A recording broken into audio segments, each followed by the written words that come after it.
Good job. और तुमने वाकई में मुझे मायूस नहीं किया, और इस सारे मैटर को तुमने जितनी जल्दी रिजॉल्व किया है, I really appreciate you. Thank you uncle, आपने मुझे जिम्मेदारी दी थी, पूरा करना मेरा फर्ज था। I tried my best. Shekhar बेटा, इन फ्यूचर इसमें तुम्हारा ही फ़ायदा होना है, और तुम्हें शायद इस बात का ज़रा भी आइडिया नहीं है, लेकिन वो बात मैं जानता हूँ। और मैं तुम्हें पूरे कॉन्फिडेंस से ये बात कह रहा हूँ कि सिर्फ मार्केट में एक बार ये सर्कुलेट कर जाए कि तुम्हारी रिश्तेदारी वकार से है, फिर तुम देखना कि तुम्हारी काया कैसे पलटेगी। आई नो अंकल, आप ठीक कह रहे हैं। बस एक बार मेरी शादी हो जाने दें आयमा से, फिर आप देखिएगा मैं वकार से कितने फ़ायदे उठाता। अच्छा चलो ये बताओ कि रिश्ते की बात करने के लिए कब चलना है? मेरे ख्याल में हम कमिंग वीकेंड पे जा सकते हैं। अंकल आपको तो पता है आयमा ने कंफर्म करना है, और वैसे भी हमारा बिजी होना मैटर नहीं करता, लेकिन अगर वकार बिजी हुआ तो हाँ ये मैं सब जानता हूँ, और मैं भी ये चाह रहा हूँ कि मैं वकार से मिलकर डायरेक्टली तुम्हारी शादी की खुद उससे बात करूँ। मैं आयमा से अपडेट लेता हूँ। ओके, मैं वेट करूँगा। और तुम्हारी काफ़ी ठंडी हो रही है, इसे प्लीज़ एंजॉय करो।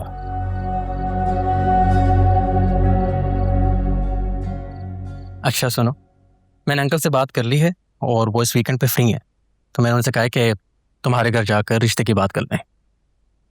वीकेंड? हाँ वीकेंड। क्यों, वकार फ्री नहीं है क्या? नहीं, आई नो वो काफ़ी बिजी इंसान है, but anyway we are flexible. मैं अंकल से कह दूंगा जब भी वो फ्री होंगे तो हम आ जाएंगे। शहीर, रिश्ते की बात आप ही कर लेंगे, इस सब से वकार का क्या लिंक है?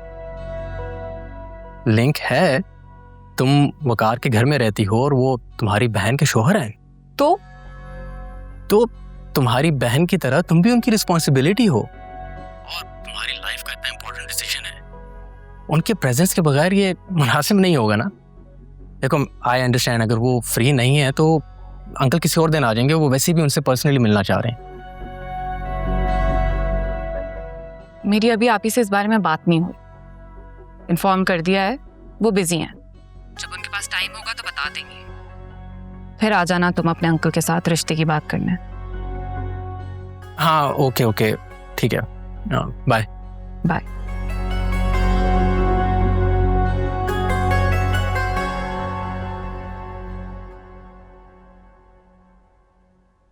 फिर क्या डिसाइड हुआ? I don't know, she needs time, let's see. डाल रही है आपको? शहीद भाई, आप आयमा को जानते नहीं हैं, वो जितनी जमीन के ऊपर है उतनी ही जमीन के नीचे। I know. कैरेक्टर लेस भी है।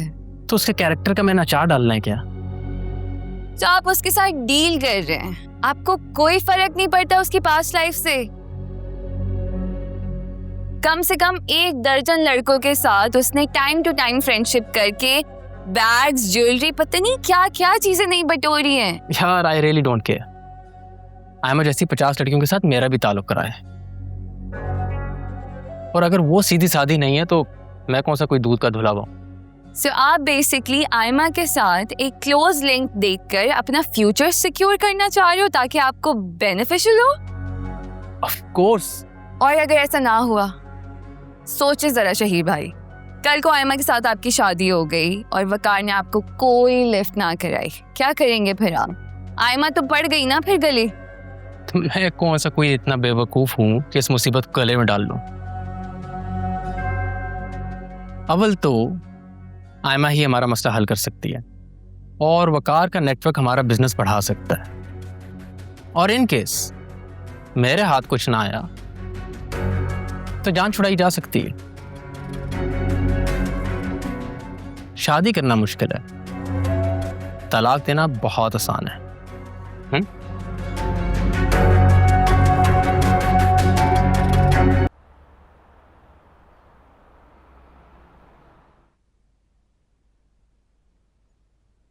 आयमा देखो, जब से हमारी दोस्ती हुई है मैंने तुम्हें हमेशा आउट ऑफ द वे जाके सपोर्ट किया,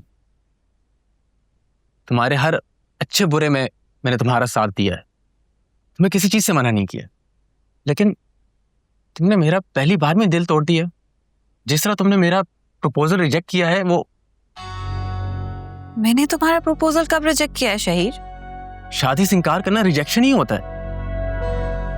हाँ, वो तो इसलिए क्योंकि मैंने तुम्हें एक दोस्त से ज्यादा कभी नहीं देखा है। तुमसे शादी करना, तुम्हारे साथ अपनी पूरी लाइफ स्पेंड करने का ख्याल या तुमसे मोहब्बत वाली फीलिंग्स मैंने कभी महसूस नहीं किए हैं Shaheer. Aima, but I am in love with you. अच्छा, तो ये जो तुम सारी फीलिंग्स कह रहे हो, तुमने इससे पहले तो मुझे कभी महसूस नहीं होने दी। हम अच्छे दोस्त थे और तुमने मेरी तरह हमेशा मुझे भी एक अच्छे दोस्त की तरह ही ट्रीट किया है, जैसे मैंने तुम्हें किया है। हाँ, लेकिन वो पुरानी बातें हैं ना। अब अगर फीलिंग्स डेवलप हो रही हैं तो उसमें मेरा क्या कसूर है? देखो, तुम मेरे लिए बहुत इंपॉर्टेंट हो।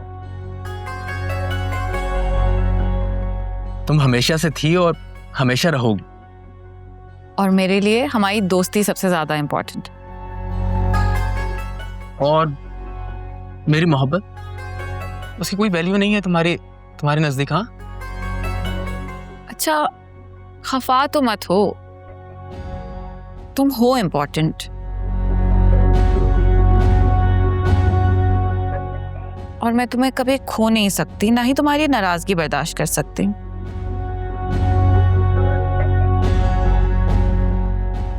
इसलिए अगर तुम इतना फोर्स कर रहे हो तो तुम्हारा दिल कैसे तोड़ सकती हूँ?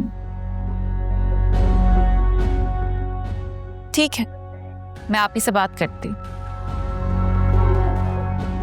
तुम भी अपने घर वालों से बात कर लो ताकि वो आपस में मिल लें। मुझे यकीन नहीं आ रहा कि तुम इतनी जल्दी मान गई हो। इसमें ना यकीन करने वाली क्या बात है शहीर? तुम इतने दिनों से मुंह फुला के घूम रहे हो, अपनी नाराजगी का बार बार इजहार कर रहे हो, मेरी इतनी मिन्नतें कर रहे हो। अब मैं इतनी भी पत्थर दिल नहीं हूं कि तुम्हें तड़पाती रहूं। तुम्हें मैं तुमसे काफ़ी बेहतर जानता हूँ एंड आई न्यू इट। तुम्हारे पास मुझसे बेहतर ऑप्शन नहीं। नखरे तो तुम सिर्फ इसलिए कर रही थी ताकि मैं तुम्हारी बार बार मिन्नत करूँ। भारत, मेरी नज़र में ना कल तुम्हारी इतनी औकात थी ना आज। हाँ, मगर वकार से लिंक मेरे लिए बहुत इंपॉर्टेंट है। In fact it's my only golden chance. क्या सोच रहे हो आप?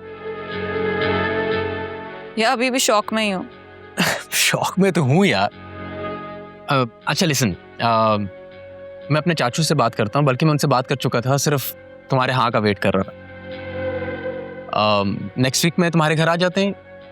आई मीन वकार साहब के घर, और तुम्हारी बहन से आके हमारे रिश्ते की बात कर लें।